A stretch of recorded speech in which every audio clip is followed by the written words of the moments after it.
egg comes from the supermarket or a store, just like cans of corn or a box of breakfast cereal. An egg is something from a carton you buy and you eat it. But then came the term cage free.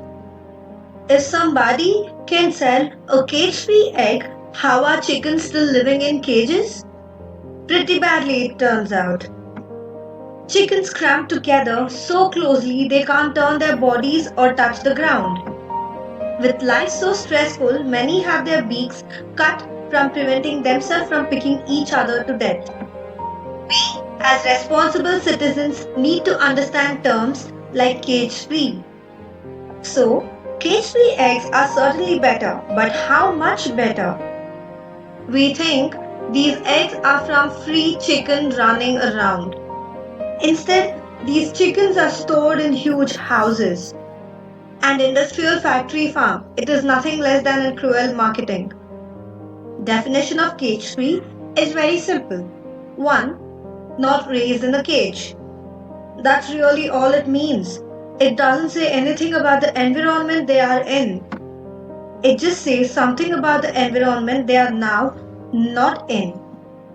The term free range was a term that most of us really loved, but it's too hijacked as well.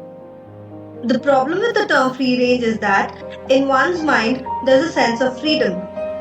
Like, wow, this chicken is free to range.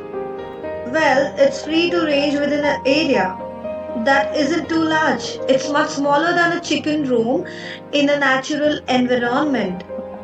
Marketing confuses these words, then people start believing things that they don't really mean and get confused by all different labels they see in store. So it's important to get back to sort of basic truism. So one can have free range, cage free that's in a warehouse and everybody's still indoors. Or you can have an outdoors on grass and that's where pastured poultry comes in. Now is becoming something distinctive and recognized. When you think of pastured, you immediately think of freedom. It explains very clearly in one word that the animals are outside, running around, and pastured means grass, birds, sunshine. It's a really good defined term for what small farmers are doing. It is important for the customers to understand the food production model so that they can support it, and that comes with the information. We are small farmers in a new world where we don't just farm, but we are also educators and we are also learning how to be marketers so that we can pull the authenticity of words and take it back from the big corporations. And that's the story of an egg.